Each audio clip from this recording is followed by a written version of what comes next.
Okay, good evening once again. Cool.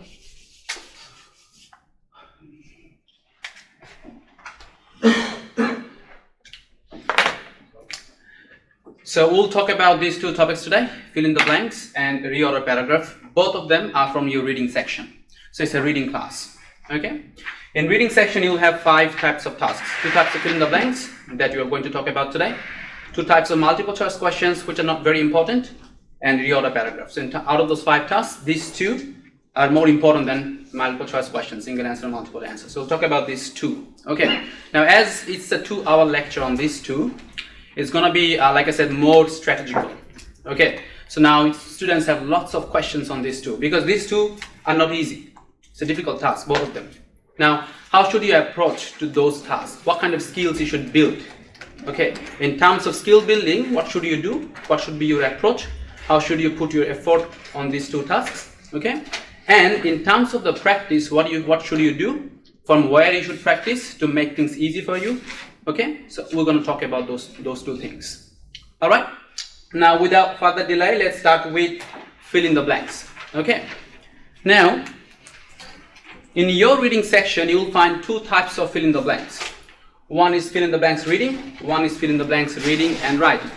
Okay, now how important are these 2 tasks? Simply speaking, if you're good at these 2, you'll get your reading. If you're not good at these 2, you'll never get your reading score. Okay, so these 2 contributes a major chunk out of 90 to your reading section. All right. Now, as you have 2 types of fill in the blanks, okay, as the name suggests, these fill in the blanks reading questions contribute to your reading section only, and reading and writing contributes reading and writing both. Okay, now why does it do it? We'll talk about that. All right, now let's have a look how the question will look in the exam. So this is a fill in the blanks reading question. Okay, there is another name for that. We call it drag and drop, because of the way we answered them, the way the question patterns and the way we answered them. Okay, so there will be options given at the bottom of the questions. Okay, and you just drag it and drop it, the options, in the right place. Okay, now in terms of the grammar, only one option will grammatically make sense for each blank. So if you use another one, it will not make any sense. Okay, all right. On the other hand, we call fill in the blanks reading and writing drop down. Then again, because the way you answered them. All right. Let's have a look here. There is no option given at the bottom of the question. All right. Now you will see small box there. So if you click on the box, it drops down some lists. One list which has the options in there. Okay. You select your option. The option that you select, it goes there.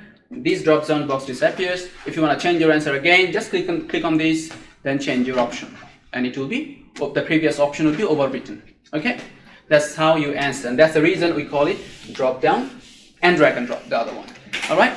Now, this particular question basically checks your vocab and collocation, these 2, and drag and drop checks your grammar and vocab. All right. Now, why does it do it? Then again, we'll talk about that. Okay. Now, let's get back to the previous slides. How many questions you'll have in your exam?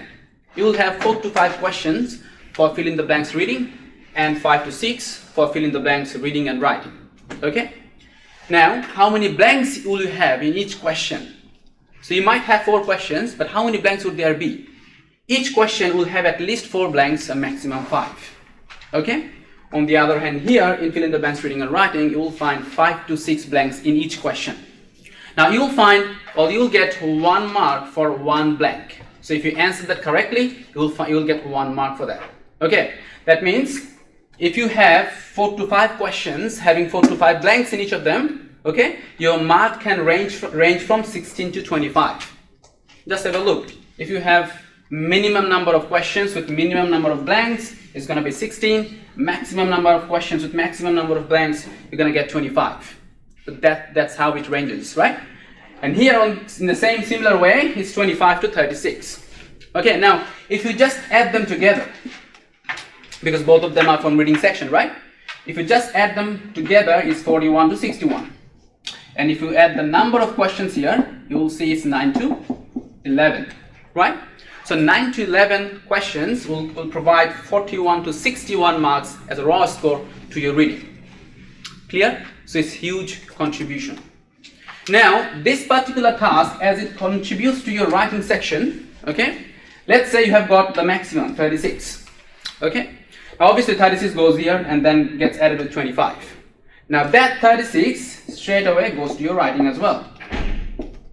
So 36 goes to your reading and 36 goes to your writing. So although you're not writing anything here, it can provide you with 36 marks to your writing section.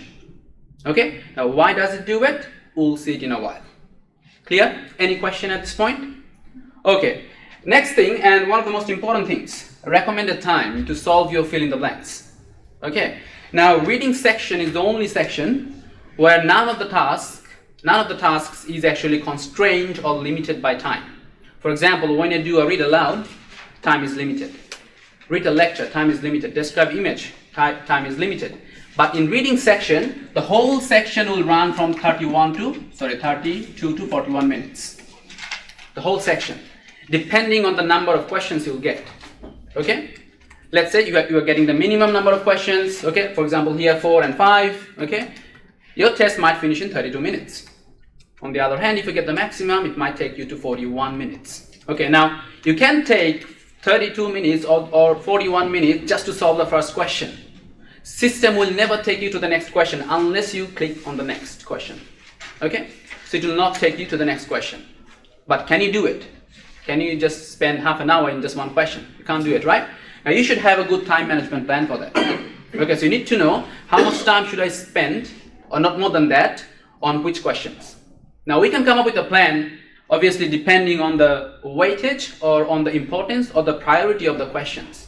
Okay, for example, multiple choice questions are not very important, so I'm not going to spend much time on that. Reorder paragraph stays in the middle, so I'm not going to spend too much time or too less time on that. Okay, now fill in the blanks. This is the recommended time. For fill in the blanks reading, that means a drag and drop, you don't spend more than 2 minutes. Okay? And fill in the blanks reading and writing, you don't spend more than 2.5 minutes. So you should give your answer in 2 minutes and 2.5 minutes. Now question is, if you can't do it, let's say out of those 4 blanks or 5 blanks you have done, just one of the blanks is remaining and 2 minutes passed. What should you do? Yes. Take extra 10 seconds, 20 seconds, or 30 seconds. Okay. Don't keep it blank. That's the suggestions. Don't keep it blank. Answer that, but don't take too much time. 20 seconds, okay? Answer that and then move to the next question. Now, from where the 20 seconds coming, actually you would have that time. Because when we give you the plan, you have at least 3.5 to 4 minutes at your hand. Okay, because no one can be that concrete and obviously can't trust on everyone to be that concrete 2 minutes. So if you don't solve it in 2 minutes, take that extra 20 seconds to solve them. Don't keep it blank. Clear? In both of them. Take that extra seconds, but don't take too long. Clear? Okay, cool.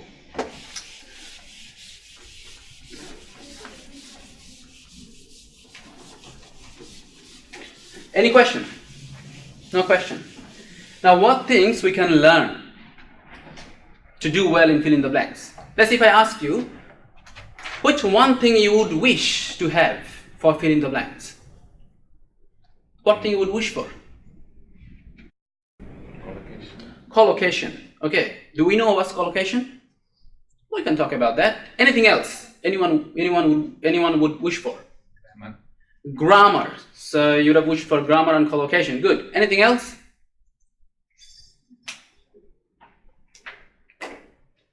What about vocab? Is vocabulary important? What do you think? Yeah. Okay. This is highly important, right? So basically, you need to learn or you need to build up your skills on these 3. Okay, grammar, collocation, and vocabulary. Okay, now let's start with vocabulary. Like I said, one of the objectives of this class is to tell you guys how should you prepare on these things. How should you build up your skills, right? Now, how can you improve your vocab?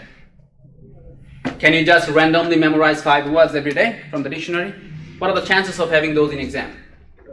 I don't know. Maybe I can memorize thousands of words, but I'm not sure whether those are important for PT or not. because this is an academic test, isn't it? Okay, so how can you improve? Is there any idea? Any idea that you can share? Exam bank, Google. You mean to say question banks that we have, you build up your vocabs from there. Absolutely on point. Okay, it's a very good idea if you can do that. Now that actually indirectly tells that whatever you do for practice, okay, for your preparation, you make a note of those words you don't know the meaning of. That's how you build up. So I would highly recommend you guys to build up your own vocab. Okay, so that way you can enrich it. Now, how can you do that? Let's say you're doing a read aloud. Okay, now if you don't know the meaning of a word, okay, obviously you search for it. Okay, you get the pronunciation of those words, okay, because that might be in your read aloud. Let's say when you do a fill in the blanks and you have got a word which you have never seen before. It's not only about knowing the meaning of that word. You need to know the pronunciation of that word, because that word could be in your read aloud in your test. That word could be you listening to repeat sentence. Okay, maybe in read a lecture. Okay, so it's not only about knowing the word, the meaning. You need to know the pronunciation as well. Okay, now what happens? Let's say if your exam is coming in a month. Okay, how many words should you have in your list? Now it could be an Excel sheet, it could be a doc file, it could be let's say a diary even. Okay, now you get to know the meaning, get the pronunciation, get 2 synonyms, see how it is implemented in different sentences. Okay, so that you will store the information for long in your brain. All right, now what happens if you practice for a month? Let's say whatever you do, you'll be doing, for example, let's say hundreds of read alouds, you'll be doing 300, 400 of fill in the blanks. Okay, you'll be doing, let's say 20, 30 of summarized in text. Those are very long text, right? So you'll be having lots of words that you have never seen or known before, let's say. You should have at least 1200 to 1500 words at the end of a month. That's if you're aiming at giving a test in a month. Now that, more than 1000 or 1200, 1500 words are more handy and effective than randomly memorizing 5000 words. Because those are all PTE related words, and those are from your question banks or repeated exam questions. You have high chance of getting those in the exam. All right. Now, one of the ways that you can actually build up your vocab, we have a video on YouTube. Now, do you guys know that we have a channel? Okay, so we have a channel named as Sydney PT Study Center, and we upload videos on those things on that channel. Okay. On YouTube. Okay. Now you can simply refer to the video that we have uploaded on YouTube, the way you should build up your vocab. Okay. So this is the video, let's say. Okay, I'm just giving you a bit of insight. Is it playing? Oh, it's mute. Audio. Oh, sorry, the audio. Demonstrate and a study cycle that I keep advising to my students to build their vocabularies. I understand sometimes you do not have enough time to go through skill building exercise in PT, but PT is not necessarily always tips and tricks and strategies. But you can build your vocabularies or skills with strategies. So one of the key skill building exercises that you have to, it is not clear whether the lack of success was due to... Let's say he's going to find out some meanings of those words, okay? The word that maybe you don't know. Okay, now how should you do it? Principles for translating a theory into practice. Now let's say... With the word inadequacy. Okay, so he has found the word inadequacy. Okay. Go to Google and type in Cambridge Dictionary, which is my go-to dictionary to learn new words. It's going to Cambridge Online Dictionary. In the dictionary, you can type that word. Now, as you can notice, I'm not actually looking at that word when I'm typing it. I'm just going to try to guess what could be the spelling of that word. In turn, it helps me with my spelling. So I believe it is so you try it by yourself and see if you're right or wrong. So you will remember that for long, the spelling. There you go. Now, the first thing I would like to do, if I know how to read the transcription of that word, or the phonetic chart, or the IPA symbolism of that word, I'll try to read that. If I'm not able to do that, I'm just going to listen and try to repeat. So when I look at this transcription, I know the pronunciation of that word would be inadequacy, inadequacy, inadequacy. So I'll try to fix it as much as I can. Then I'll probably quickly listen to it. Inadequacy, inadequacy, inadequacy, inadequacy. So what I just did there was I listened to two versions of it. One was UK, another one was USA. So after that, if I just try to listen and repeat, hopefully it will be a bit better than what it already was. Inadequacy. Inadequacy. Inadequacy. Inadequacy. Inadequacy. Inadequacy. Okay, so now as you can see that he actually told you guys to listen to the both UK and US pronunciation, because sometimes you'd find the UK one bit tough or the US one bit tougher. Okay, now try the other one. If you find UK tough, try the other one. Okay, so I think in this case US is more clear than the UK one.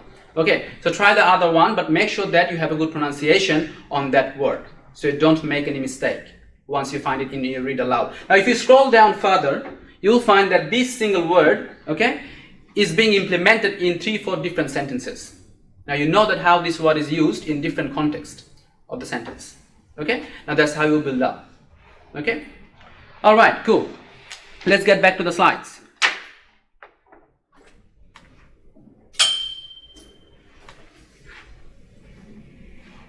Okay, so that's how you build up your vocabularies. Okay, now let's talk about collocation. What's that? Do you have any idea? It's not having meaning grammatically, but those two words will come together always. Now it will have meaning grammatically. Okay, any other definition? Textbooks. Textbooks, yeah, it has a meaning, yeah. Frequently used phrase. Okay, let's don't say phrases. Okay, just say that collocations are a group of words which are used together. Okay, by the native speaker or in academic English. Okay, now the reason of testing your skill on collocation, okay, is this.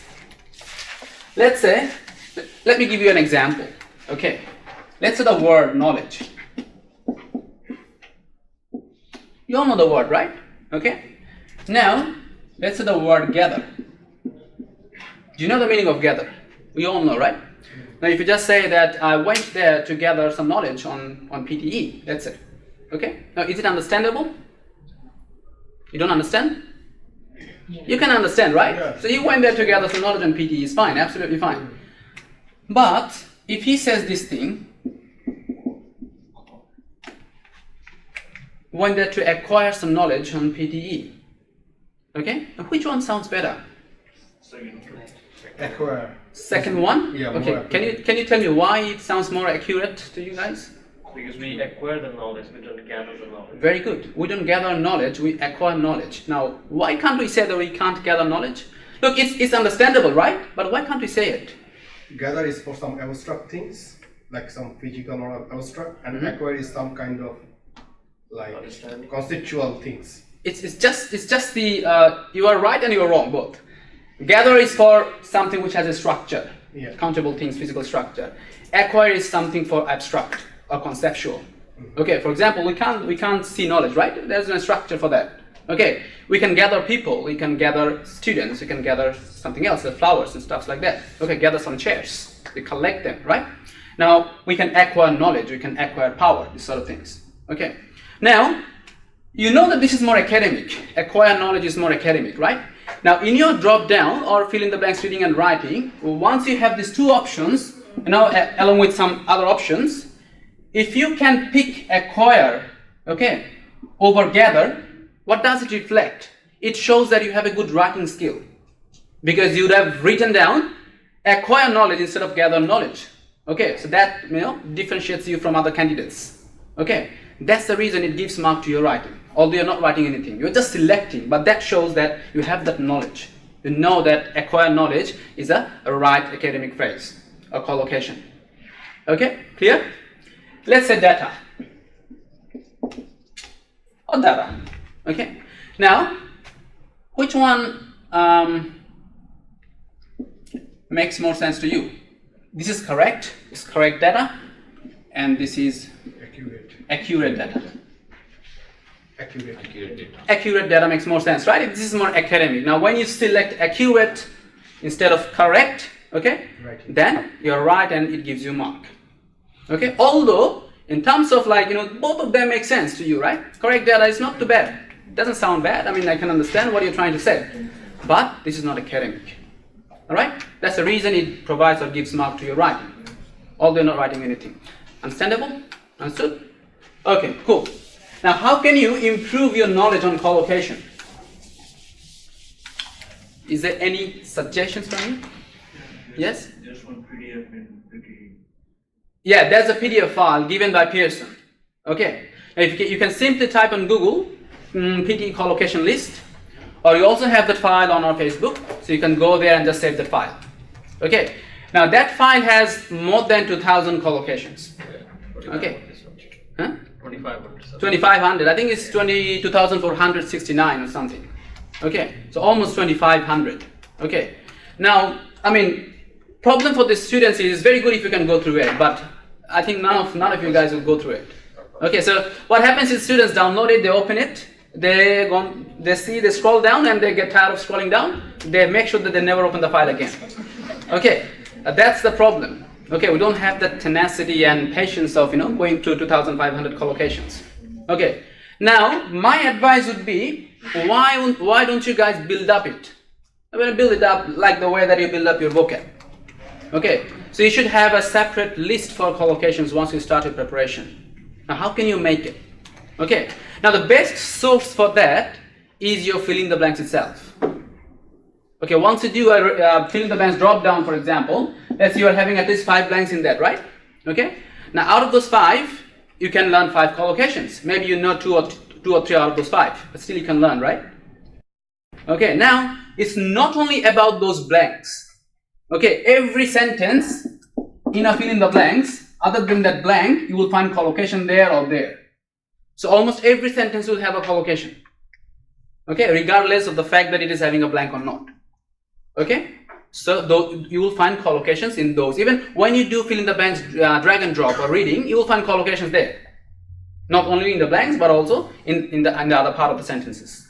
Okay, now if you solve one blank, you should at least get 5 collocations from that.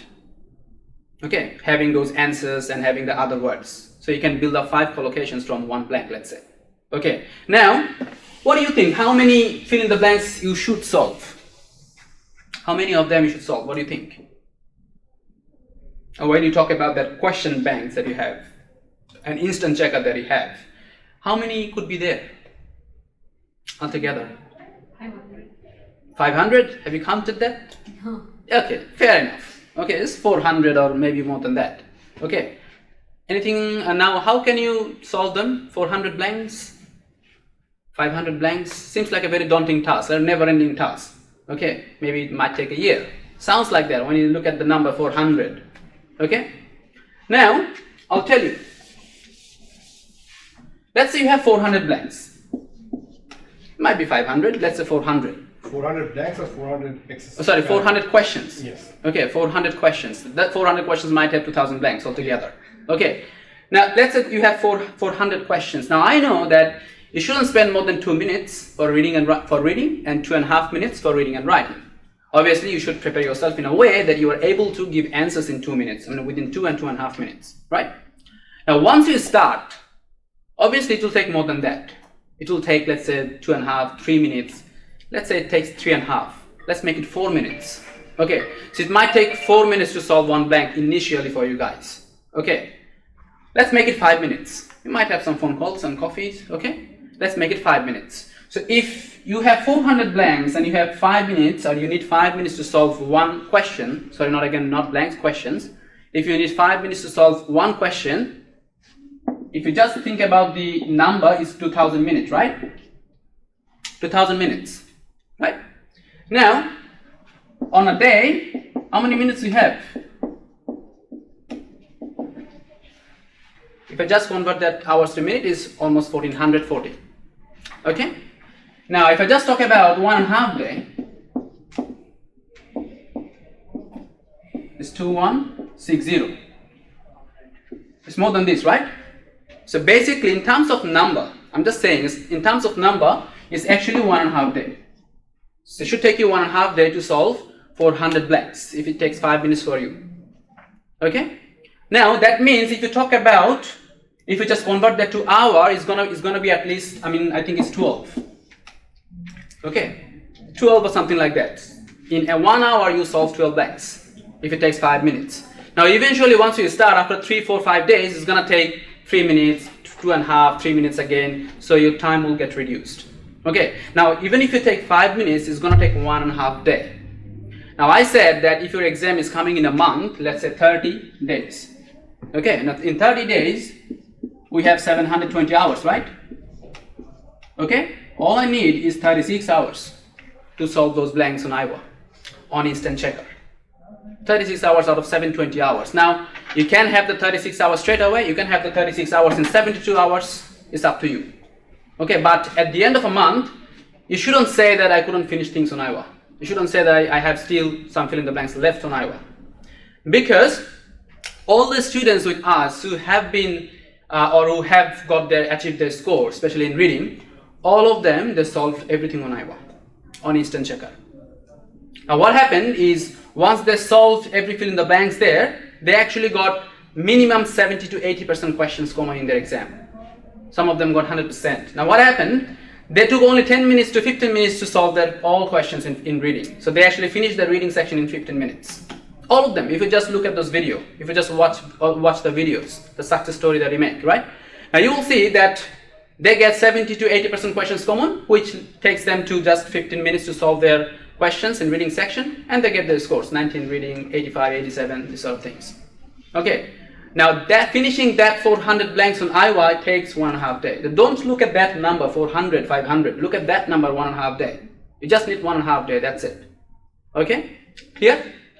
Alright, now when you solve 400 blanks and if you learn 5 collocations from each blank, you're going to learn around 2,000 words, 2,000 collocations, right? Let's say you know 500 of them. Still, you are knowing 1,500, you are learning 1,500 more collocations, right? That's a huge bank. Even if you know 1,000, trust me, that's even more than that random 2,500 collocations from Pearson's file. Because you have built those, you will never forget those. You might forget, but it's going to take long. By the time we'll be giving you a PT. Okay? Alright? That's how you build up. Alright? Okay. Now that's how you build your collocation. Now your success in reading heavily depends on how quickly you can solve fill in the blank questions on Iowa. Okay? So solve all of them. All of them. Then we have Google Drive, the updated questions. We also integrate those updated questions on Iowa as well. Okay, so try to solve both Google Drive and Iowa, because it might take a few weeks to integrate them from Google Drive to Iowa. Okay, so once you solve your Iowa instant checker, then you go back to Google Drive and then solve them, the latest ones. Okay, trust me, if you solve all of them, it will never be an issue in your exam. You will never ever miss your reading for fill in the blanks if you can solve things on Iowa. Clear? Okay. Now let's talk about grammar. So these two things are something that I can't teach in the class, but we can learn some grammar. I shouldn't say learn, because the grammar parts that I will discuss today, all of you guys know it. You have studied those things before, maybe in your high school. So just try to recall those things. I'll just try to refresh your memories a bit. All right. Now, what is fill in the blanks? It's all about actually words and sentence, isn't it? Some words was a blank, a sentence, words was blank sentence, right? So it's all about your words and sentence. Now, if you know the structure of a sentence, structure of an academic sentence, you can know the positioning of those words. Now that can help you in finding options very, very quickly. Okay, now can you tell me what's a sentence? What's the structure of a sentence? Subject, verb, object. Okay. Object is not an integral part of a sentence. It can be there, cannot be there. Okay. But as it's an academic test, mostly you will find object. Okay. Or we can say an extension. So you'll find subject, then verb, then extension. Okay. It can be a modifier, can be object. Okay. Alright. Now, what is the heart of a sentence? What is the most important part? Verb. Verb. Very good. Okay. Because with the verb there is no meaning. Right. Now, verb is the most important thing of a sentence, and then you need your subject. Don't worry about object because it's not an important part. We can take care of that later on, right? But just to remember, okay, the very basic thing, the very first thing that you know is my sentence must have a verb and it must have a subject. Okay, now, if you see there is a blank, if you see there is a blank, okay, and you have no idea what's happening there, okay, now one of the clues that you can come up with is just look whether this sentence in these two parts, it has a verb or not. If it doesn't have a verb, that means that you must look for a verb. So your blank needs a verb, because without verb is not going to be a sentence. And PT will never throw you something which is not a sentence. Okay? Now look for that verb in there. Okay? Now let's say you have found a verb and your blank is before the verb. Okay? Now second thing you look at is your subject.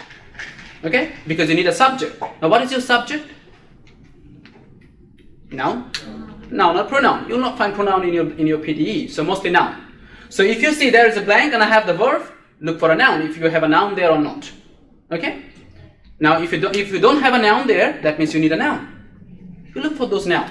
Now how can it reduce your time? Because out of those 6-7 options, only 2 would be noun. 2 or 3 or 1 or 2 would be noun. Sometimes you'll see out of the 6 options, only 1 is verb. Now if you know that I need a verb there, you just straight away pick that thing. Pick that verb, that's it. You don't deal with those 6 options anymore. Rather you are dealing with 1 or 2 options. Here? Okay, so that's the primary thing, that's the basic thing. Now let's talk about something else.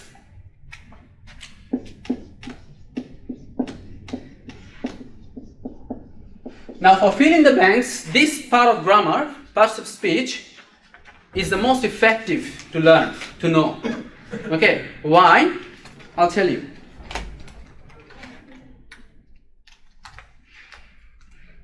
Let's get back to this. Okay, so it's parts of speech, right?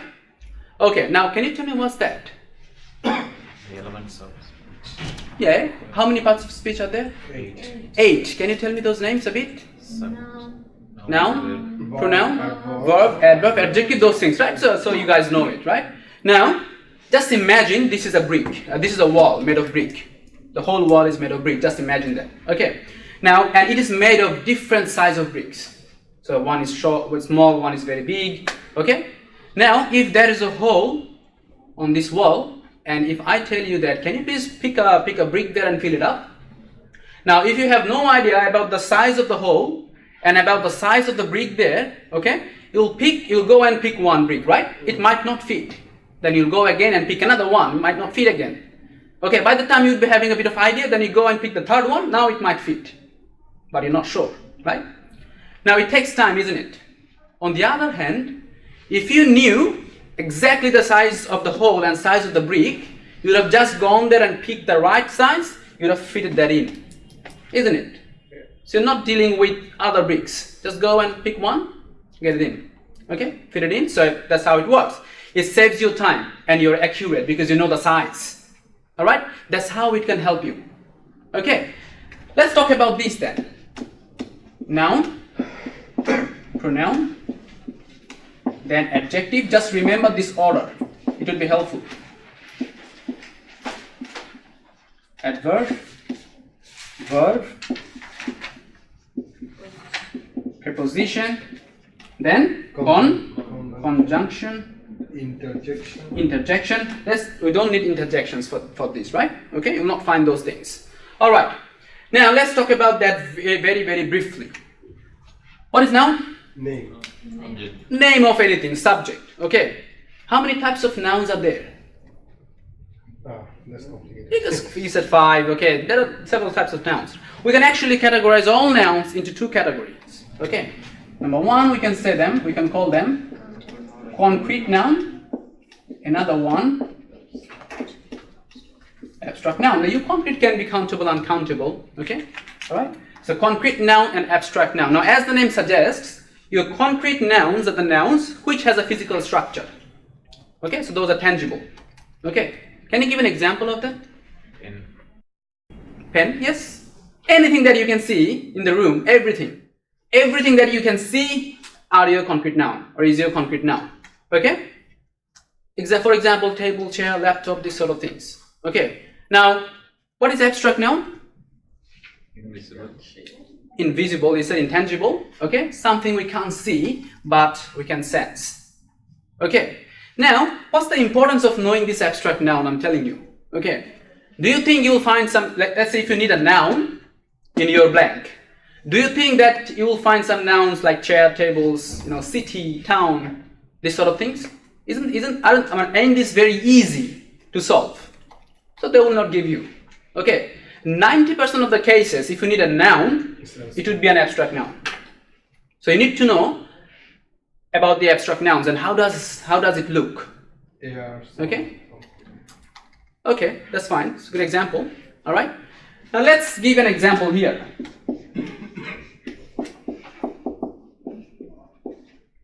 What is the word happiness, right? So it comes from the word happy. Okay. We know the meaning of happy, right? Happiness is a noun of happy, which is an adjective. Okay. We can say sadness. Can we see happiness? Can we see sadness? Do they have a structure? No, but we can sense them or feel them, right? Now, what's the similarity between these two? Is there any similarity between these two? Feelings. No, just by looking at those words and letters. N-E-S-S. N-E-S-S, so ness, right? So ness is actually sitting after happy and in making a new word here, right? Yeah. Okay. Now, what do we call them in English? Do you know? Suffix. Very good. So have you guys heard of prefix and suffix? Okay. Yeah. So group of letters sitting at the end of a word to make it a new word, right? Now, every word in the world that ends with N-E-S-S is a noun, is an abstract noun, because N-E-S-S is a noun suffix. So every time you see N-E-S-S as a suffix, that is actually producing a noun. Okay? For example, calmness. Okay? Now there are some other suffixes which are noun suffixes. Can you give me one example? Knowledge. Mm-hmm. Knowledge. No, suffix, not the word.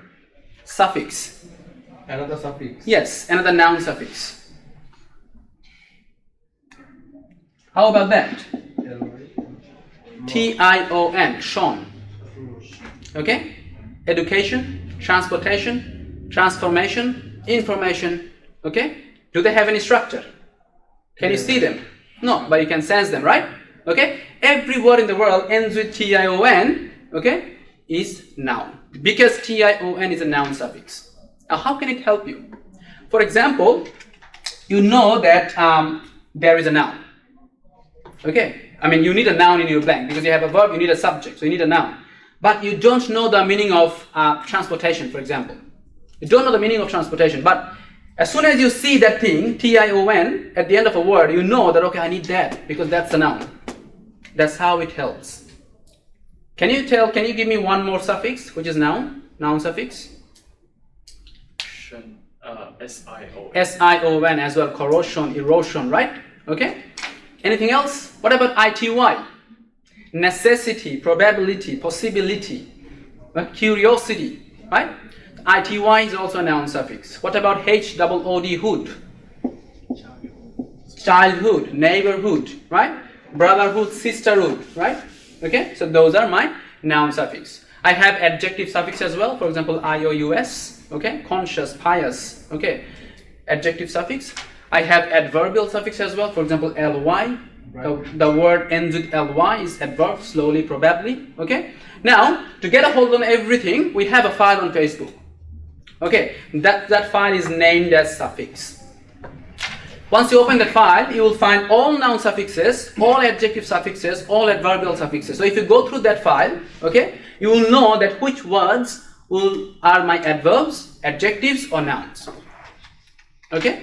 So you'll have a clear idea about those. So as soon as you know that I need a noun there, you pick those things. As soon as you know I need an adjective, you pick an adjective. Okay? Alright. What is pronoun? Which replaces noun? Can you give an example? He, she. Okay, he, she, they, it. Oh, do you think that you would find a blank which you might fill up with he, she? Isn't this too easy? So you'll not find those. Okay? Let's talk about adjective. Okay? What is adjective? Qualifies, quantifies noun. So that the word that modifies or describes noun. Okay? All of you saying? Okay, yes, you're right. So our adjective describes my noun. Okay? Can you give an example? Anyone? See, she is stylish. Okay, that's fine. So she is just describing my pronoun. Just describes nouns and pronoun and pronoun. Okay, anything else? The pen is red. The pen is red. What is red? Pen, which is noun, and red is describing the color of the pen, right? So that's my adjective. All right.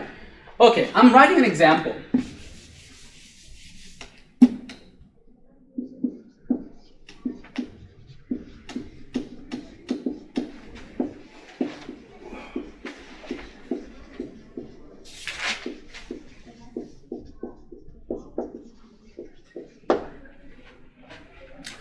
My 2 soft black shoes are over there.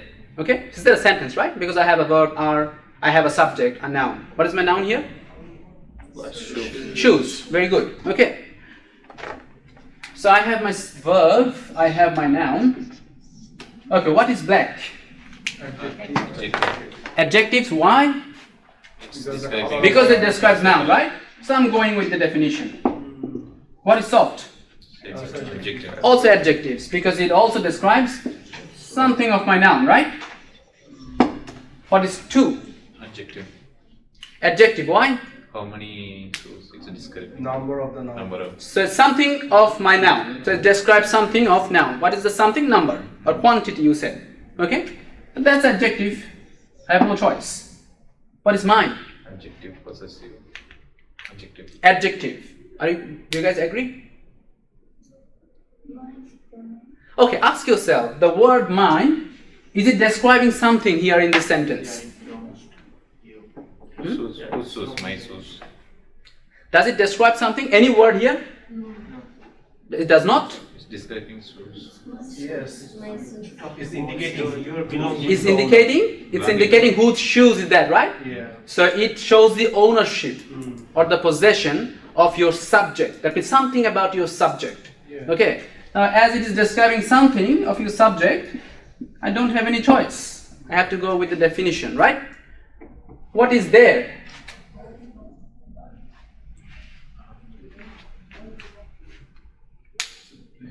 Ask yourself, is the word Adjective. describing anything of subject? Your where shoes is the place. Yes, the position of The position or the place of your noun, right? Yeah. As it is describing something of your noun, I have no choice. So how many adjectives can you find from this sentence? Look, 5, right? From a very simple and short sentence. Okay.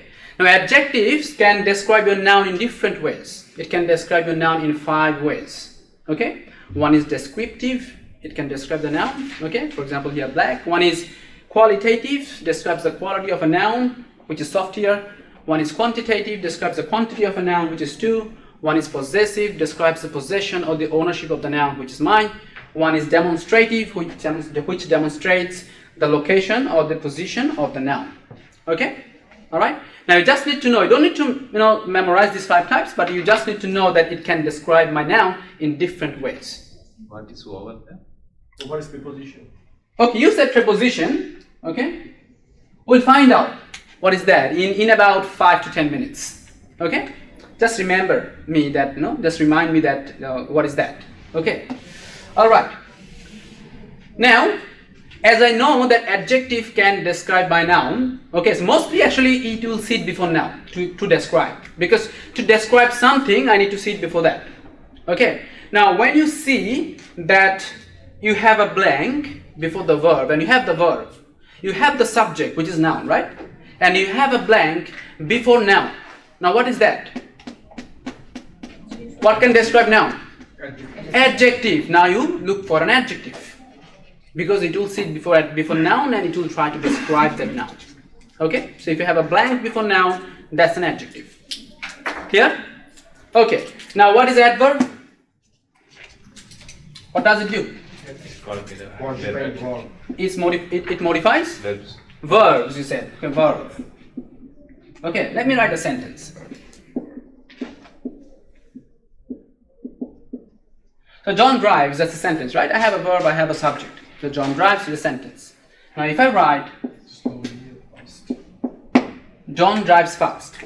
Now so this is my verb, this is my noun. What is fast? How, Adverb. Why? how he drives. Because it describes verb. It doesn't describe noun. John is not fast. Okay? If I write, for example, John is fast. What person of speech is fast here? John is fast. Adjective, because John is fast, it is describing my noun, but in this case it describes my verb, so this is an adverb. Okay, only adverb can describe verb, nothing else. Okay, so that's my adverb. Okay, now adverb can actually do one more thing. Adverb is the only part of speech which can modify itself. So adverb can modify itself. Okay, now I have adverb there, right? What I can do is I can show you in this example. John drives really fast. Okay, so the word really, the word describes which word here? Fast. How fast? Really fast, right? Now as this word is describing an adverb, because fast is an adverb, okay, what can modify adverb? Only adverb. Okay, so as this word is modifying an adverb, it has to be an adverb. Clear? Any question? Good. Now it can do one more thing. Okay, adverb can modify adjective. Look, adjective modifies noun and pronoun, right? Somebody needs to modify adjective as well. Now adverb does that. It modifies adjective. Now what I actually want is, I want to put everything in one sentence. Okay, now I want to show you guys how my adverb can modify an adjective in this sentence. Okay, now do I have an adjective there so far? I don't have an adjective, right? I have noun, verb, adverb, adverb. Now I want to introduce an adjective here. What is the best place to introduce an adjective? Before noun, right? Okay, good. So let's look at the word little. All right. Now the word little, the word is modifying which word here? John. Okay, little John. As it is modifying my noun or describing my noun, that is my adjective. There is no doubt, because only adjective can sit before noun and it can modify it, right? Okay.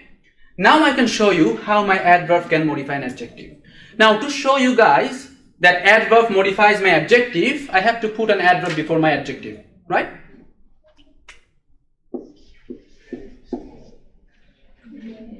Very little John drives really fast. Now the word very, it describes which word here? Little. How little? Very little, right? So the word is describing adjective. What can describe adjective? Only adverb. Okay? So I have no doubt that this is an adverb. Clear? Any question? Okay. Now that is actually your wall. So that is the construction of your sentence. Remember I told you that the first thing you look at whether the sentence has a verb or not. Now if you find this, for example, very little John dashed really fast. Do you have a verb there? 100% it would be a verb. There is no doubt. Very little dash drives really fast. Do you have a subject? Don't have a subject. That means your blank needs a noun. There is no doubt. So you will be putting a noun there. Okay? There is a blank before noun. What can modify noun? Adjective. Adjective. It has to be an adjective. Okay? There is a blank before adjective. What can describe adjective? Adverb. You look for an adverb. It has to be an adverb. There is a blank before my adverb. Look, it can be a verb, right? But the very first thing I look at is whether my sentence has a verb or not. I already have a verb there. Now I have a blank before my adverb. What can describe an adverb? An adverb itself is going to be an adverb. There is no doubt. Okay? Clear? This is how your things work. Now if you exactly know that I need an adjective, okay, you just look for those adjectives. Out of those 7 options, there will be only 1 or 2 adjectives. So now you're dealing with just 2 rather than 5 or 6. This is how you can save your time. Okay? Clear? Now, so far we have talked about subject and verb. We didn't talk about subject, verb, object. If there is an object, what happens? Okay, now can you tell me what are objects? Mostly it's a noun. Okay, alright. Now, but how would you know that, look, for example, if there is a blank here, okay, it could be John drives car, right? Could be John drives car. But how would I know that I need an object or I need an adverb? How would I know it? Now, we can know that I need an object if we ask a question ask the sentence questions. Question by two things. Okay? What or whom? Okay? If you ask questions to the sentence by what or whom, and if you get an answer, that means I need an object. If you don't get an answer, that means you don't need an object. That's an extension. Now, if that's an extension, mostly that would be an adverb then, in the bracket. In the blank. Alright? Okay? Clear? Alrighty. Now, adverb can do one more thing. Okay? It is very powerful. Okay? It can modify a whole sentence. Okay? How it can do that? Whole sentence means it's a full sentence, so it has verb, subject, everything. But still, an adverb can modify that. Okay? Let's take this example. I remove that, right? Okay.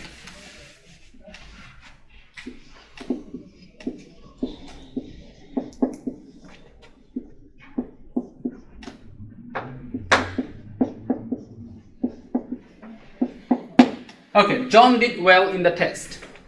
Alright? It's a full sentence, isn't it? I have my verb, did, I have my subject, okay? I have the other part, right? Now, what does it talk about John? Something positive or something negative? Positive. So your idea is positive about John now. Now, if I ask you to write the next sentence, what would you write? It's close.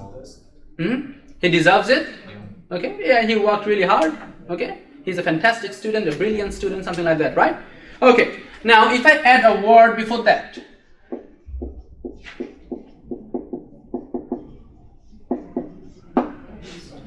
surprisingly, John did well in the test. Now, what should be your next sentence? It generally Something negative, right? He didn't work that hard. He doesn't deserve it. He did party all night before exam. Okay? So it changes your impression about John. So it actually modifies the whole sentence. Okay? Now this is something that adverb can do. It can sit before a full sentence and modify the whole sentence. Now how can you take the advantage of that? If you see in your fill in the blanks, after a full stop, let's say after a full stop, there is a blank, and then there is whole sentence. So you have your verb, subject there. You have your subject and verb there, right? Now if you see this, it's going to be an adverb, because only adverb can sit before that, before a whole sentence. Maybe it can be surprisingly, maybe probably, okay? Maybe astonishingly, whatever it is, okay? But it's going to be an adverb, okay? Here? All right. Now let's talk about preposition. We're not talking about verb because it is very easy to find, okay? What is preposition? Any example? Any one of you? Give me an example. Yeah, up, to, over, on, in, okay? Yep, at, inside, right? Before, after. These sort of things, right? Now remember that over. Okay, I'm getting back to that. Okay? What is the word? Over there, right? Okay, alright.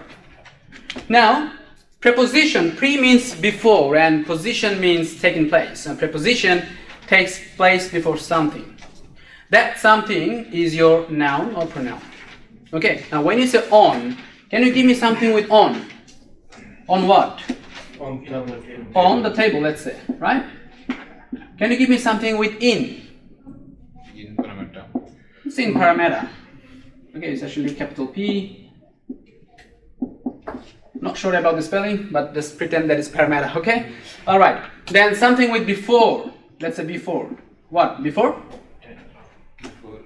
Before 10 o'clock, yes, let's say 10 o'clock, or let's say before him, before her, I came here before him, right? Inside, let's say if I talk about inside, Classrooms. inside the classroom or inside the class. Okay? Now, what is the similarities amongst these? What are these? Table, parameter, 10 o'clock, in, class. Noun. Noun or pronoun. Okay? Now, preposition sits before noun and pronoun. Now, mostly you will find nouns in your fill in the blank. So just remember it sits before noun. Okay, now if you see a preposition, then there is a blank. Okay, it could be your noun. because you'll not find pronoun as a blank. Okay, clear? Now, preposition can do one thing. Preposition makes your verb an ing form of verb. Okay, if you need to put a verb after preposition, you need to make it ing. Okay, give an example. Let's say for. Let's say he was responsible for dash this, for do this or for doing this. For doing this. So it makes your verb ing. He was accused of murdering three people. Accused of murdering 3 people. So it makes your verb ing form. Preposition. Okay, that's the power that it has. Now, does anyone know what's an ing form of verb is? Not powerful. Come on. There is a thing, ing form of verb. If it's not a main verb. So supporting. No. If ing form of verb acts as a noun, what do we call them? Yes. Gerund, very good. So gerund is a form of noun. So when I say your preposition makes your verb an ing form of verb. Okay, so ing form of verb is a noun, right? Then again, preposition stays before noun. If you just go with the definition. Clear? So just remember it makes your verb ing form of verb. Clear? Okay, cool. Now, do you guys know that the infinitive rule of English, and after to, we always have a present form of verb, a first form of verb. Let's say I came here to teach, you came here to attend the class, okay? I went there to study. So after to, we always use present form of verb. There is no doubt. But in some cases, we actually use ing form of verb after to. Okay? We can use ing form of verb after an adverbial phrase or after prepositional phrase. Now, let's not get into that deep part. The one that you'll mostly find. Look forward to meeting. Yes, exactly. So when you type an email, I'm looking forward to hearing from you, right? Okay? That's the reason we write ing, because it's preposition forward. Okay? And it's a prepositional phrase, forward to. Okay? Now, mostly you will find these two things.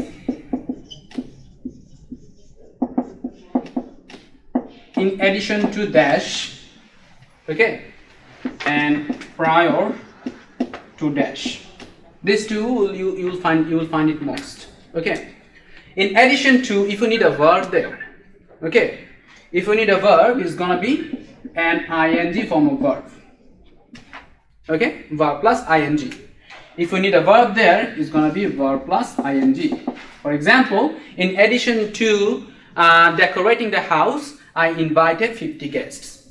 In addition to doing my degree, I'm planning to take PTE. You don't say in addition to do my degree. In addition to doing my degree or pursuing my degree, I am planning to take PTE. Okay? Prior to learning English, I learned my own language. Okay, so prior to learning English. Prior to coming to Sydney PT Study Center, I went to the university, something like that. Okay, so you make your verb ing form. Okay, clear? Okay, now let's talk about conjunction a bit. Okay, what does conjunction do? Can you give an example? Anyone? And. Okay, but, right? So let's say and and but. Let's talk about these two first. Can you tell me something with and? For example, dash and dash. You and me. Okay? Okay. Then let's say Sunny but raining. Sorry, what? Sunny but raining. Sunny But raining. No, it's not correct. Sunny but cloudy. How does it? Doesn't make sense. But let's make it. Okay, doesn't need to make sense. Okay, sunny but cloudy. Okay, all right. Let's say Sydney is sunny but Melbourne is cloudy. Okay, all right. Let's say John and Sam. Okay, let's say slowly and. Can you tell something? Steadily. Okay. All right. Now these are my conjunction, right? Now what is it doing actually? It's connecting what? To nouns. Only nouns? It's slowly noun? No. Adjective. Adjectives. What is you? Noun. You now? Yeah, pronoun. You pronoun. Okay. What is me? Pronoun. What is Sunny? Noun. Sunny weather. It's adjective. Adjective. What is cloudy? Adjective. Adjective. What is John? Noun. What is Sam? Noun. What is slowly? Adverb. What is steadily? So what does it do? It connects same parts of speech, similar parts of speech. You never say slowly but steady.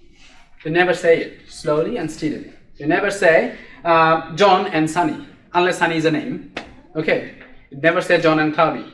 Okay. So your adjective goes with adjective, your adverb goes with adverb, if they are connected by conjunction. Now how can you take the advantage of that? Let's say you have found a blank like this, dash but cloudy.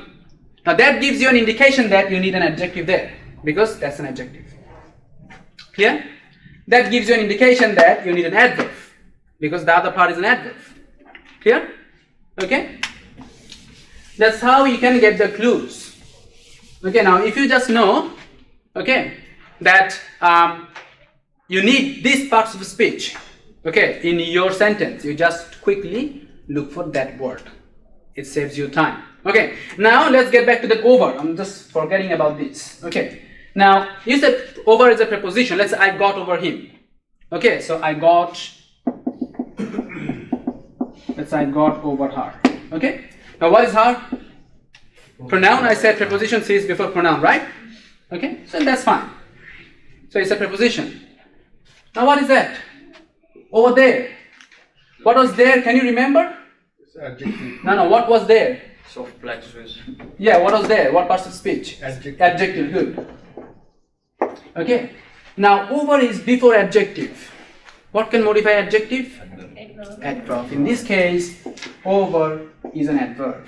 So it can be an adverb, it can be a preposition, depends on what does it do. If over is used to direct something, to direct a position, then it is a preposition. Look, over him. I sat beside him. Okay, that beside him is a direction. So that beside is a preposition. But you can use beside as an adverb as well. Besides, lots of people are doing this every day. So it's a, now that the word besides is sitting before a whole sentence, so that's an adverb. Clear? Okay? Alright. Now let's try something.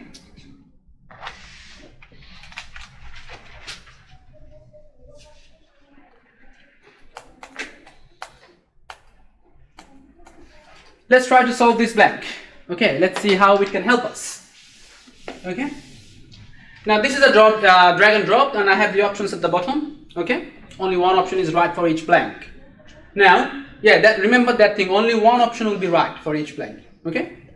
The first banks were dash. Now, just look at this part. Now, the first banks were dash. Do I have a verb in this part? No? Yes. Where? Where, right? I have a verb. I have a blank after the verb. What can modify my verb? Adverb. Look for an adverb from the option. Probably. All of you? Yes. Okay. So probably, that's my A. Okay? Now, establish some time during the third dash BC. Third dash BC. Now, ask yourself, after the word third, what do we use? Third referee, third umpire, third person, third building. Noun. Look for a noun here. Millennium. Millennium. Good. Come to number C. Banks probably dash the invention of money. Do you have a verb? BC banks probably. Not BC banks. BC is down. No. Then banks probably dash the invention of money. Do you have a verb? No. No. Look for a verb. Situated, lots of them here. Predicate, situated, presented. Okay, cool. Now I have three verbs here. Predated, situated, presented. Right? Now let's try with situated first. Is there an option? Because after situated, I need a preposition. Situated on, at, what? I don't know. So there is no preposition there, so it's not my option. So I have predated and presented. The problem for us is that we don't know the meaning of predated. That's why vocab is important. Okay. Now if you don't know, and if you get confused with one blank, you should move on and finish the rest. Because once you're done with everything else, you'll be left with limited options. Okay? Jump to number D. As sacred places, temples dash and extra deterrent would be thieves. Do you have a verb? Temples dash and extra deterrent? Okay? Do you have a verb? don't have a verb. Now then again, situated is not the option because I don't have a preposition. Okay? Now you have predated or presented. Now which one makes more sense? Presented? Okay, so yeah, so all of you guys says presented because it makes more sense than that. Okay, so to give presented here, give predated there because that's predated is the only option then is left, right? That's what you do. Now the meaning of predated is, predate means something that happens before than the other event or earlier than the other event. So banks predated the invention of money means banks actually came out before the invention of money. I predated you in this center means I came before you in this center. Okay? Right? Maybe there were some different transactions, gold with gold, silver with silver, okay, before the money came. Okay? Or invented. So banks predated the invention of money and temples presented. Okay? Now, do you have any idea what happened there? What's happening there? Do you need to know what's happening there? Okay, look, I actually jumped from C to D. I didn't read anything. So just by looking at the words before and after, I can come up with a solution because I know that I need an adjective there, I need a verb there. Okay? That's how it can save your time. But I would recommend highly to read all the sentences. Because if you can solve it in this way, you will solve blanks in just 10 seconds, 15 seconds. Okay, but you have 2 minutes. Okay, what's the point of finishing it too early? Okay, unless you know the answers. Let's say that if you get it common, don't worry, just give it. Okay, but just read every sentence. Because sometimes your sentences will give you some clues. Some words of some sentence will give you some clues. Okay, so just read it. Okay, let's do another one. Okay, the inevitable consequences dash rampant corruption. Do you have a verb here?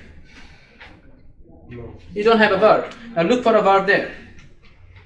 Can you see it from the back? Include. Include, right? So that's my verb. So I write include. Number 2. Look at that. Dash waste of resources. Now dash waste of resources. What is this waste? What part of speech? Adjective. No. Wasteful is adjective, not waste. What is waste? Noun. So I have a blank before noun. What is that? Adjective. Look for an adjective.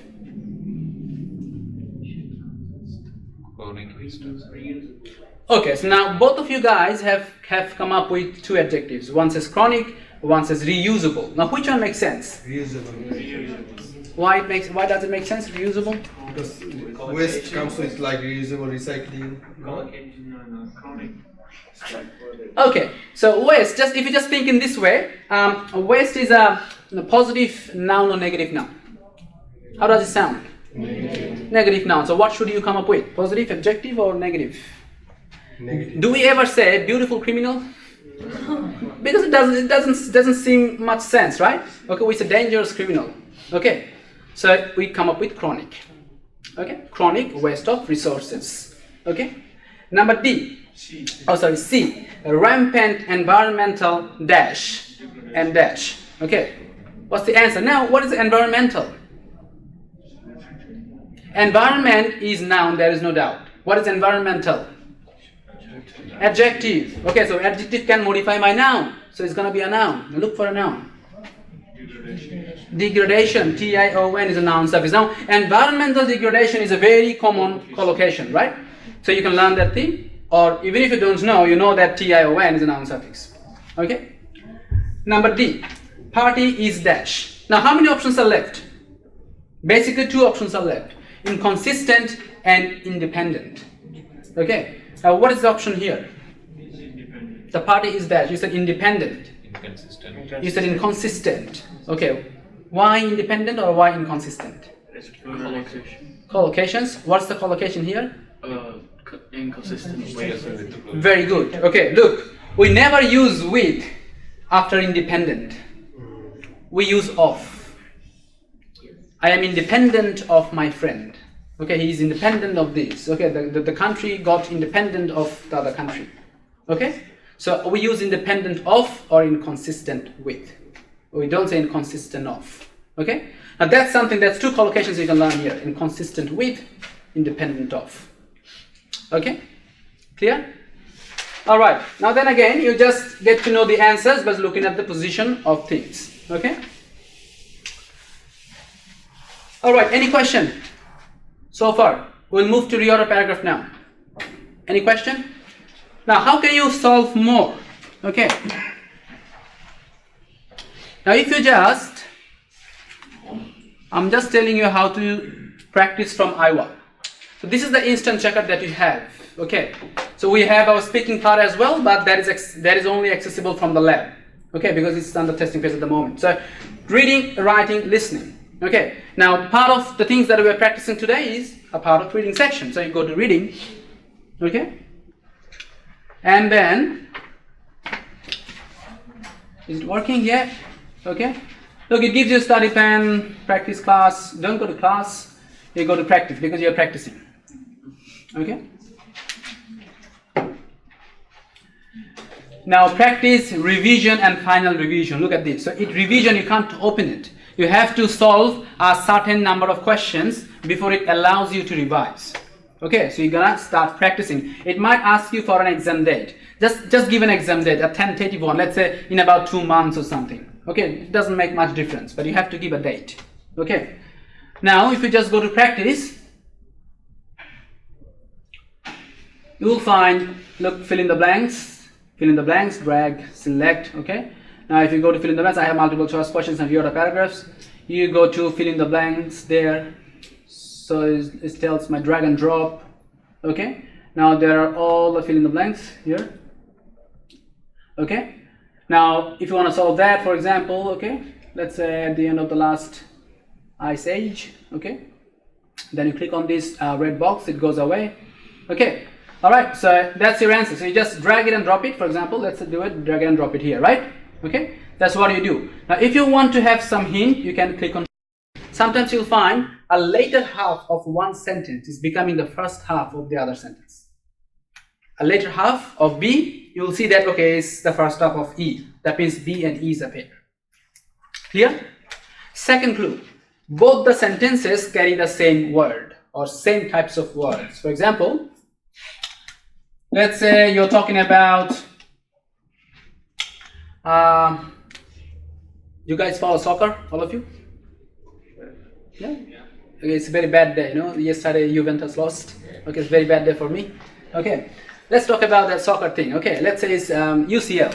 Okay, now if you find that UCL there, which is UEFA Champions League and UCL there, you know that these two can be a pair. If it talks about health and safety, if you find WHO and WHO, so those two are pair. Okay, all right, same word. Okay, or let's say computer, marker, same word. So that those two are pair, right? Or I said same word, or let's say same types of words as well. Now, what are the same types of words? For example, you have found 4 sentences, let's say 4 or 5, whatever it is. Now, once you scan, there are hundreds of words, right? 150 words, I said. Now, once you scan, let's say you have found the word city there, you have found the word port, you have found the word boats there, and you have found the word, let's say, building there. Okay, now just looking at those words, don't worry about the other words. By looking at those words, you have a bit of idea that port goes with boats and city goes with building. There is no point of talking boats with building, right? So you know that it gives you a bit of idea that these two are a pair and these two are a pair. Okay? Now all you need to know, all you need to do is getting the sequence right. How do you know? Like I said, there are some words or some things, if those are there in a sentence, that will not be your first sentence. Okay? Now what are those things which, you know, can restrict your sentence from becoming the first sentence? Okay? These 3 are those things. Okay? Don't worry about those, elimination process and stuff, don't worry about those. Just remember, if your sentence starts with the pronoun, if your sentence starts with the discourse marker, or if your sentence has an example, that sentence will not be your first sentence. Clear? Why? Question is why, right? What is pronoun? What does it do? It replaces? Noun. It replaces noun. Now, as it is replacing something, that something should come before it, right? Because that's why it is replacing. Now, if your sentence starts with the pronoun he, she, you know that this is replacing some noun. So that noun should come before this sentence. I'm not sure whether that noun is the first sentence or not, but I'm 100% sure that this is not my first sentence. This pronoun is not my first sentence. Okay? What is examples? What's the reason of giving examples? Explaining. To explain, to support something, right? So we give example to support an idea. Okay, so if you see a sentence having an example, you know that this is supporting something. That something should come before that sentence, isn't it? What is discourse marker? However, although, However, although, then, even though, moreover, right? There are three types of discourse markers. One is, we call that, addition. So you add them. You use them to add. Let's say in addition, or let's say moreover, let's say furthermore. So when you use them, you're actually adding something with something back, right? So it is linked back to something. Okay. In addition, that means something is there before. So if a sentence starts with in addition, that means something is there before. Okay. That something is there before, so that will come before that sentence. So that sentence will never be the first sentence in addition. Okay. If you say however, that means it is contrasting to something else. Okay. That something else should come before that. Okay. If you say as a result, thus, hence, so, that means this is the result of something. That something should come before that. So simply speaking, if a sentence has those, okay, that will not be your first sentence. Clear? Okay. Now, there is an exception of however. Now look at these two sentences. Now one of them could be your first sentence. And one of them will never be your first sentence. second is first. the second one could First be. is second. The second one could be. What's your opinion? Second one could be. So all of you, second one could be. Can you tell me why? Because however, comma, so they say another. Yeah? However, It's talking about the difficulty because it will explain the difficulties that will be there in the market plan. Okay, and the first one? he says First one is a however. contrasting discourse, Yeah? and the second one is like kind of challenging name of some. No, not challenging. You are right. Yeah. Second, what is this? Both the words are however, right? Okay. Now, what does this word do here? It tells sort of describes the difficulty level. Yes. However difficult it is. Okay. Now, what is difficult? What parts of speech is difficult? That's a difficult job. Adjective. Okay. What can modify adjective? Adverb, right? So it is modifying that, describing that level of difficulty. So that adjective. So it is an adverb. So it is used as an adverb here. Okay. It is not being used to link back the whole thing to something else. Okay. On the other hand here, look, it's a full sentence. I will climb Mount Everest. This, however, is being used here to link the thing back to contrast something, to contrast to something which maybe have been mentioned previously, right? This is a discourse marker here. Now, in simply you can understand that however is being used as a discourse marker by looking at the comma. Because if it is used as a discourse marker, there will be a comma after that. Okay, so you take a tiny pause when you read it. However, I will do it. Okay? Just look at the position of the comma. If there is no comma after however, that can be your first sentence. Okay? You will not usually find those in PTE, but it's good to know. Okay?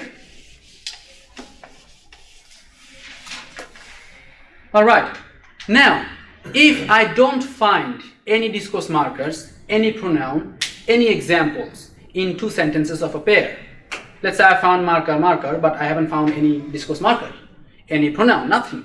Now, how would I know which one comes first? Okay, now my articles give me the clue. Do we know what is article? What are the articles? A, and the, right? Now, why do we use them? Why? What's the reason of using articles? We use the article before what? Before? No. Before our subject. Okay, or noun. Okay, yeah, you can say noun. Now, why do we use them? Before noun or before subject? To indicate how many quantitative. Anything else? What's the reason of using them? To specify something. To specify our subject. Okay, how do you order coffee? Can I? Have a coffee. Can I have a coffee? Can I get a coffee? So that A automatically comes. You don't actually think, should I say yeah or not? Because your brain knows that you are specifying one single coffee. Because if you ask, can I get coffee? She will ask how many coffees you want. Okay. Can I get chair? How many chairs? Can I get a chair? One chair. That's it, right? So we use articles to specify our subject. Okay. Now, in your reorder paragraph, okay, your information will flow from general to specific. Remember this. Your information flows from general idea to specific idea. Okay, now what makes my sentence specific is those articles. If I use an article before my subject, that means that is very specific. I specified my subject. If I don't use any articles before the subject, that means that is very, very general. For example, water is important for health. Did I say which water? It's every water, every type of water in the world, let's say, unless the polluted one. Okay, so water is important for health, trees are good for environment, so these are, I didn't use any articles. But when I say look at the trees, the tree is getting older. That means I'm talking about one single tree. Okay, when I say trees are important, all trees in the world. Okay, now what we have learned from this is, let's say, okay, you have a word trees there, okay, and you have found a tree. Let's say it's tree, make it tree. Okay, you have found tree and a tree. Now, don't worry about the other thing. Just by looking at these two things, okay, which one is more specific? First one is more specific. Wake up, guys. Second one, right? Because we used articles, right? Now, which one should come first? First one, because it is more general. My information flow is from general to specific, right? So, if I just have a look at this, I know that B comes before E. So, tree gives me the word clue, and looking at the position of the article, I know that this is not my first sentence. That is my first sentence. Clear? So, my pair is C, E, not E, C. Right? Now, if I say the tree, it is also specific, right? Now, which one is more specific, the tree or a tree? The tree, because I'm pointing that specific tree, right? Okay, so that tree is more specific than a tree. Now, what should be your sequence here? Tree, a tree, the tree. Now, if you find this tree, which one is more specific, that tree or this tree? This tree, because this is, when I say this or that, I'm actually pointing at something or tapping on something. I want this chair for me. I don't say I want the chair from me, I want the chair from me. Okay, I want this chair. So I'm tapping on this, right? Look at that building. We don't say look at building, look at that building. So I'm pointing at something. It is most specific. So this is how you can know the sequence of your sentence in a pair by looking at the position of the articles before your subject. But if you find, for example, computer in one sentence and the marker in another sentence, which one comes first? Computer. How do you know? Is that article before the same subject? No, so don't compare them. You compare, looking at the position of the articles if it is before the same subject. Okay, those two are two different topics, computer and marker, right? In your reorder paragraph, once you start talking about something, okay, once the question starts talking about something, it will finish talking about that, and then it will talk about the other topic. So if there are two topics in a reorder paragraph, okay, you will finish talking about one, and then you introduce the other topic. Don't get the other one in the middle. So don't compare computer with marker. Okay, marker with marker. Clear? Okay, cool. Now we use articles before subject. There is only one subject before which we don't use any articles. What's that? We don't use articles before name. Okay? Do we use articles before name? Do we say the, that, that? Okay, we don't say it, right? Okay? Now that name gives me some clues as well. Your full name will come before short name in your reorder paragraph. Right? Now if you have few sentences and one of them has a full name and the other one has a short name, you know that that full name will come before that short name. Clear? Or surname. Okay. For example, here Donald Trump and Trump. Okay, so I know that Trump is coming after Donald Trump. Okay. It also could be this. D.T. So short form of name. Okay, so it will always be followed by the full name. Here, okay.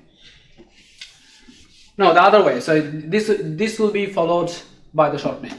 Okay, so the full name comes first, then short name. Okay. Now sometimes if you find these, let's say there are 3 sentences or 4 sentences, you have found Donald Trump in B. You have found Trump in D and Trump in E. Okay. Now I have no doubt that Donald Trump comes first. Now which one comes after Donald Trump? Which one comes after B? Which one? Do you know? You don't know which one. Okay. You need to verify. Either you look for other clues or you read the next 2-3 words. It will give you a clue. Okay. You need to verify which one makes sense. Don't just blindly think that okay, I got Trump. That's why you have to be very good at scanning, because the only way you can make a mistake here if you overlook that Trump. Let's say you couldn't find it, right? Now you will, as soon as you see this Trump, you'll say, okay, yes, I got it, BD, but you missed that Trump in E. Okay, so you have to be good at scanning. All right. Okay. Number 4, your creator's name will come before the creation's name. Okay. That means if it talks about an invention and having the name of the inventor there, okay, your inventor's name will come first, then the invention's name. Okay, all right. Number 5, past to present. This is one of the strongest clues in reorder paragraph.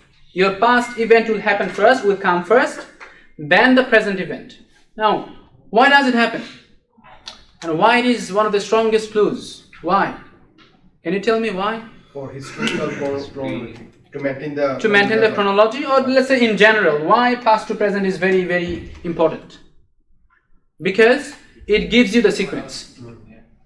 So past to present gives you the sequence. Let's say I wake up in the morning, I brush my teeth, right? I had my breakfast, I catch my train, I come to work. What is the first thing I do every day? I wake up. Now if you say I catch my train, I wake up, it doesn't make sense. Okay, so past to present gives you the sequence straight away. So if you are good in identifying the sentence which happened earlier than the other, you have a bit of idea about the pairs and sequence. Okay? Problem solution. There is no point of talking about solution without a problem. Okay? So talk about solution, problem, then you follow up with the solution. Idea, example. Like I said, example is there to prove your idea. So idea will come first, then example. Question, answer. Your answer will follow the question. Now, if you see that there are 3-4 sentences, let's say all of them have full stop. One has question mark at the end. So C ends with a question mark. Now, what can I conclude from this? It's not the last one. Very good. It's not the last one. Okay. So it can be my first sentence. I'm not sure. It cannot be. Okay. But I'm 100% sure that that is not my last one. So there will be an answer of that. Okay. All right. That gives you a bit of clue. Okay. Number 9, flow of passage from general to specific. Okay, now like you know that the information flows from general idea to specific idea. You also can know the specific sentence by looking at the position of the articles. Okay. Number 10, identifying the type of passage is very simple. Okay, in reorder paragraph you will mostly find these 3 types of passages. Number 1 is a descriptive, which can describe something. So it will start with the topic sentence, introducing you with the topic, having some supporting sentences in the middle. Okay, let's say if it talks about Sydney, it might start with Sydney is the biggest city of Australia. Okay, and then it might talk about Sydney's people, Sydney's culture in the middle, and then it might give you an example, and it ends up with a conclusion. Problem solution type. If it's a problem solution type, it will start with a problem, then it will end up with a solution. If it's a chronological type, that means let's say it talks about an artist, talks about a scientist, a person, okay, it will follow that timeline. He was born in 1905, then he went to the school at the age of 17 or something, okay, and then he did his research, masters, university, these sort of things, and then let's say he died or something. So it will follow that timeline. That also goes to your past to present things as well. So past event, the earliest event will come first in your reorder paragraph. Clear? Okay. Now, You look at this, okay? So this is a very simple example. Just tell me whether you feel like if it's in right sequence or not. Yes. Okay, yes. What about the others?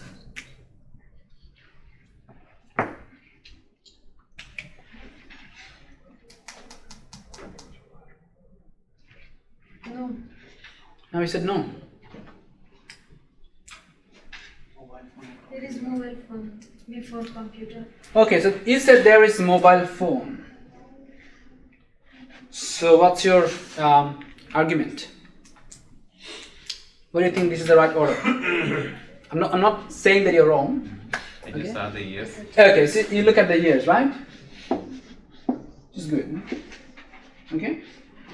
Now you gave your answer in just 2 seconds. Okay. Now, do you think that Pearson will give you something that easy? Just looking at the years 1905, 1906, you'll give your answers. Okay. It's not that easy. They will try to trick you. So they will give you those baits. Okay, but you have to outsmart them. Okay. Now, problem for you is you got too excited looking at those numbers and you forgot to scan that thing. Now, if you had scanned that, maybe you would have changed your mind. Okay. Now that's why I'm saying you have to be very good at scanning, because the only chance that you can make a mistake of this question is if you overlook that thing. Okay. It has 2 subjects there. Okay. You start talking about computer, you finish talking about that, and then you start a new one. Okay. All right. Now every time you see something, okay, and you feel like it's very easy in 10 seconds, you think twice, because you have time to think, right? Okay, don't come to a conclusion. Like I said, this, if you're good with these tricks, it will not take you even 30-40 seconds to solve. Okay, now what you can do is straight away you can come up with pairs, and then you have plenty of time to think about the sequence. If you just see marker and marker, you know that these two are a pair. Now you have plenty of time to think about the sequence, looking at those articles, looking at those discourse markers, and come up with a sequence of that. Okay? Now that brings me to the conclusion that most of the time, your last sentence, that means concluding sentence of your paragraph, concludes the topic. Sometimes it introduces a new topic, like that mobile phone. You will find that it talks about technology, and then business, or the other way. Okay, but you don't mix topics. Okay, finish talking about that, then introduce the other one. All right? Any question? Now you know what to do, right? Let's practice some.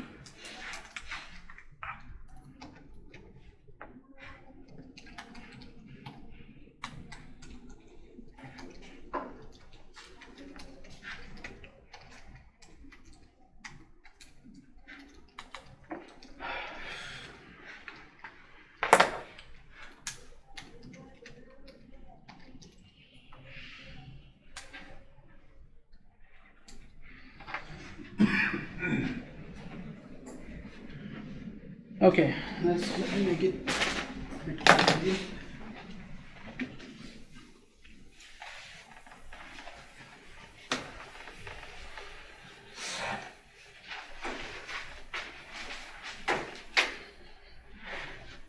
Okay, can you read this from the back?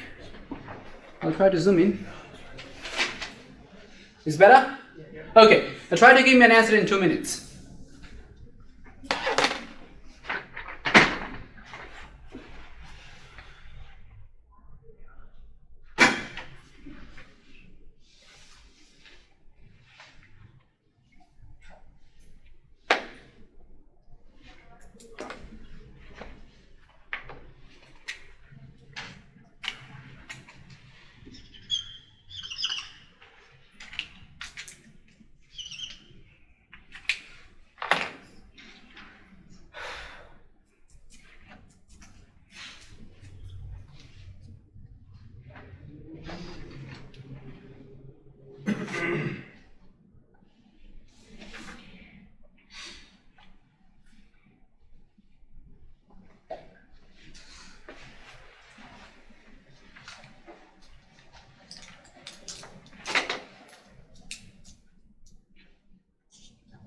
Got it? Yes. Yes? What's the answer? ADCB. ADCB, all of you? Can anyone explain? First RB governor and Yeah. the governor, the Yeah. unsuspecting governor. Hmm? And based on the box, what is inside the box? He opened the box. Something so came out? Came out. Okay. The notes, and they are talking about the notes, the Okay. data notes. Okay, cool. Is this the way that you guys solved it, or is there a different way? Yeah. First, talking about the handed him the gift wrap box. Yes. Then that was opened. Yeah. Then it's talking about the notes, which won't come first. So it's talking about the currency notes, which will first come first, and then the notes. will come. That's right. Okay, so notes the notes, the currency notes and the General notes. to Okay, all right. Okay, general to specific. Very good. Okay, now if you just read it, it makes sense, right? So somebody gave them a box and then they opened it. In terms of the time or event, it makes sense. Somebody gave them a box, then they opened it, then something came out. Something can't come out before even getting that box, right? But I'm happy that you solved in this way. Now the one that is said is governor and governor. So when you look at these two words, you know that this is the word clue, right? So A and D can be a pair, but which one comes first? RBI governor is a full form, isn't it? Okay. Now A should come before D. That's it. There is another clue. Look at this. The box, and it has a box. Gift wrap is an adjective inside. That's it. A box. So obviously your a box come before the box, right? Okay. Secondly, notes and the notes. As simple as that. Notes are my word clues. The is an article, so it's gonna come next. Okay. So AD, CB is my answer. Okay. Cool. Very good. Okay. Now, if you get these short ones, you are very, very lucky, and you'll get one short. Maybe two long, one short, or the other way. Okay. Sometimes you can get things a bit longer than this. Okay. You need to trust on your word clues then. Now try to solve this one and give an answer in 2 minutes.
Done?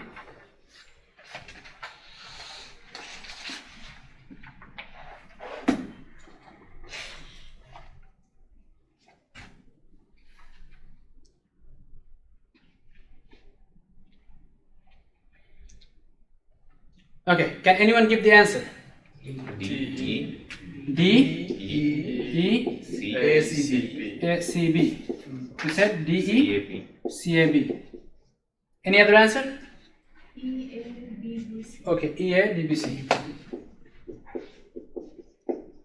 Okay, cool. Now, why D, E is a pair here? Martin Luther is the subject, the first one. Full name and? But few people know about kings. There is no what clue here.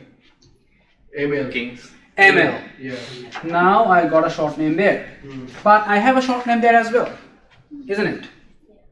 Have you scanned that thing? Yes. Or why did you come up with this? Yeah, some Because- atmosphere, this atmosphere. Because yes. But it comes. No, that's not the clue. Story, sir. Look, when I scan, okay, I have found, let's say I had found this ML and ML there. I also have ML there, right? I also have ML there. Okay, now I need to verify which one makes more sense. Okay, now if you just read the next 2-3 words, okay. Martin Luther King it talks about him, right?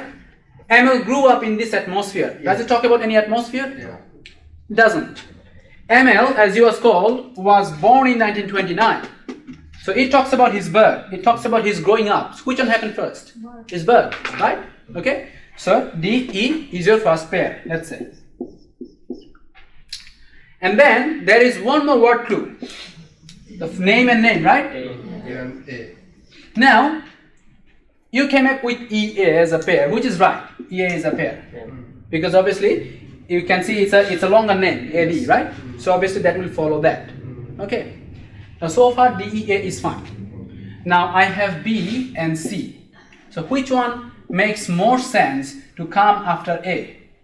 B or C? First B, then A has your full name of this guy, also the Reverend Williams. B starts with ML. Okay.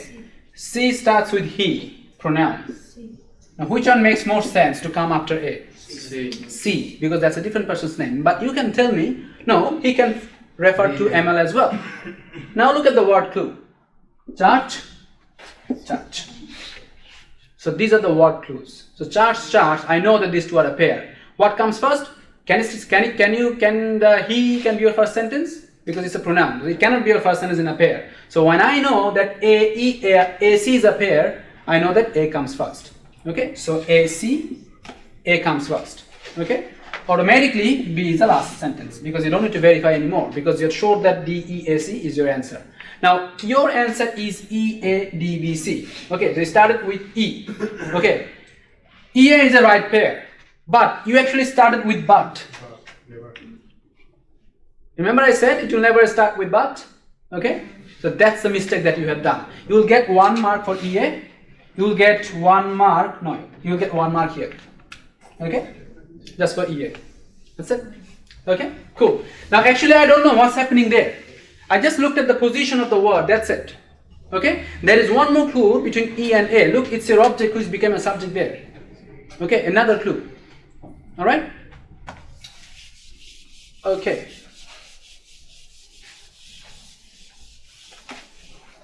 Moving on.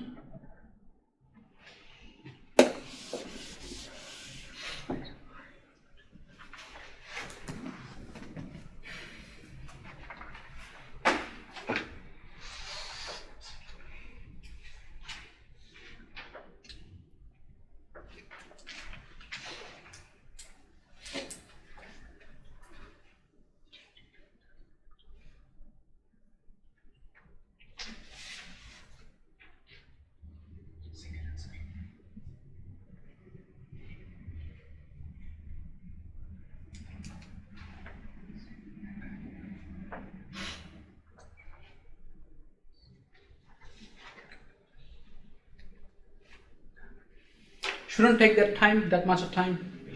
DBC. DBC, all of you? Yes. DACB. Okay. DACB. Somebody said DCAB. Okay. All right. Now, what's the relationship between D and A? Okay. Now, before we go there, can you tell me what is the strongest word clue here? False. No. Not. What is the strongest word clue? So it should catch your eye at the very first time. NCP. NCP, because that's in bold letter. Okay, it should catch your eyes. NCP, like that UCL and WHO. Okay, so as soon as you see these two things, you know that A and C is a pair. That means B and D would be a pair. You're done in 10 seconds. Now you have plenty of time to think about which one comes first. Okay, now if you just look at the 4 sentences, you know that once you look at this at one time, this is the earliest event. As simple as that. Okay, so between B and D, obviously D comes first because I was giving a seminar, we were discussing. So obviously I discuss in the middle of a seminar. I can't discuss without a seminar, right? Okay, so D and B is my first pair. So I'm left out with C and A. Just look at this word. So NCP was introduced there. So obviously that's my first sentence in a pair. C, A. Then again, I don't need to know what's happening there. You just look at the word. That's it. Okay? Clear? Okay, we'll do one last one for the night. Okay? All right. Up.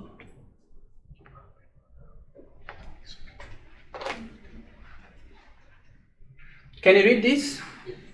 Okay.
Okay, can you give me the answer? B-A-C-D. B-A-C-D. Somebody said C-A? DB. DB. Okay. Any other answer? B-A-B-C. Okay, B-A? B-A-B-C.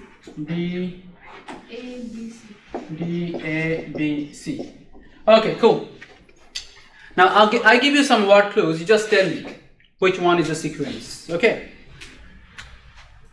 All right. Done. I've got one word clue here, right?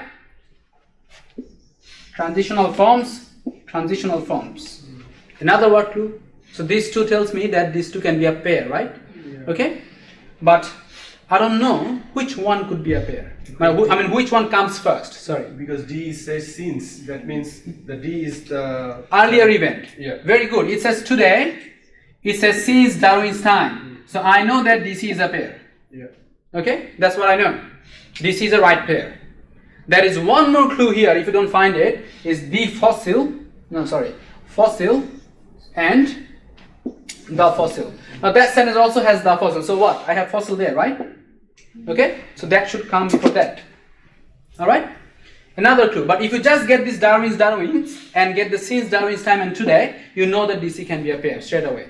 Now I'm left out with A and B. Now look at this. Sparks and a spark. Isn't that an article? Now which one should come first? A and B? First A, then B. Okay? So AB is my last pair. Right? Now my answer is DC AB. But you can tell me why AB is not the first pair. Because it cannot start with others. It cannot start with a pronoun, right? Others, however, believe that. It cannot start with a pronoun. So AB cannot be my first pair. DC is my first pair. Okay, now I tell you one interesting thing here. My right answer is DC AB. Okay, how many pairs that I made? I have made 2 pairs, DC and AB. How many pairs it has? 3 pairs, right? So did I verify the third pair, or do I really create the third pair? I don't, right? So it automatically gets created. That is the middle pair, right? CA. I didn't create that. It has automatically been created. Now, if the middle pair makes sense, that means my answer is right. If it doesn't make sense, that means my answer is wrong. I need to change the pairs, the position of the pairs, right? Now look at CA. That means C and A has to be a pair, so it has to have some relationships between them. Many believe that, others, however, believe that. Or believe is a word clue. That means CA is a pair. Make sense? So DCAB is the right answer. Okay? Now if your answer was ABDC, let's say A, B, D, C, you would see that B and D would not make any sense. Look, there is not a single word clue between B and D. There is nothing. Okay? That's how you verify. Okay? Now you just have trust on your word clues and solve things very, very quickly. Okay, it will take time once you start practice, obviously. Okay, not giving you an exam tomorrow, right? Take your time, start practicing. How can you practice? The same thing you can practice from Iowa. You go to Iowa, okay, and you go to that reading section. So if you just go back, for example, if you just go back, you will find reorder paragraphs here, okay? So if you just go to reorder paragraph, in a similar fashion, you will have plenty of reorder paragraphs there, okay? You take one, okay, and then you just drag your answer there and just click submit. Then you will find that check your answer automatically. No clarification, nothing. No, you can click on show hint. It will show you the hint. Look at this. If you click on show hint, oh, it's a net. Okay. So when you click on show hint, it will show you the hint there. Okay. All right. That's how you practice. And we have also this lecture on YouTube. If you just go there, it's a full, as you can see, 1 hour 49 minutes lecture. Okay, so it's a full lecture. If you wanna recap that or refresh your your idea on reorder paragraph again, you can simply refer to that lecture again. Okay, all right. Okay, that's it, guys. That's the end of today's lecture. Thank you.